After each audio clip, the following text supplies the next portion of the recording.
સ્થાનિક સ્વરાજ્યની ચૂંટણીમાં ભડકો ડિજિટલ ટીવી મીડિયા લોકશાહીના આ પવિત્ર પર્વ નિમિત્તે આપ મતદાતાઓને સૌને મતદાન કરવા અપીલ કરે છે। મતદાન એ મતદાતાનો મૂળભૂત અધિકાર છે। ભારતના મજબૂત ભવિષ્ય માટે આપના અધિકારનો ઉપયોગ કરો। આવો ઉજવીએ લોકશાહીનું મહાપર્વ।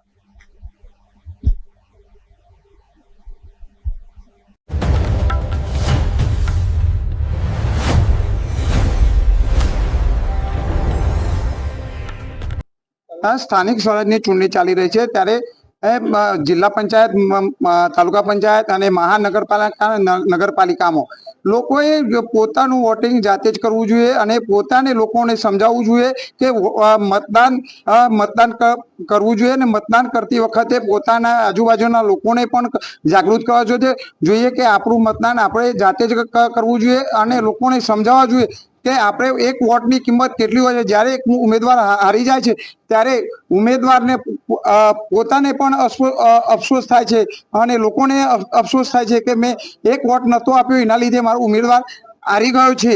તો એક મતદાન એ અવશ્ય એક જાગૃત નાગરિક તરીકે મતદાન કરવું જોઈએ।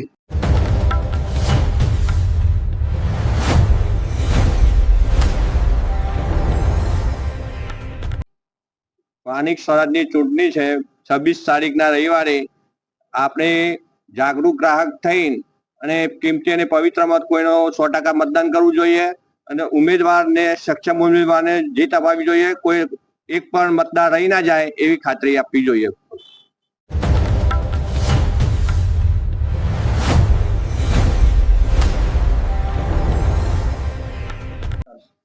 આખા ગુજરાતભરમાં સ્થાનિક ચૂંટણી યોજાઈ રહી છે, તે માટે દરેકે પોતાના વિસ્તારમાં પૂરેપૂરું 100% મતદાન કરાવવું, જેના કારણે એક મત માટે કોઈ ઉમેદવાર હારી જાય એનો અફસોસ ઉમેદવારને ના થાય કે મતદાતાને ના થાય।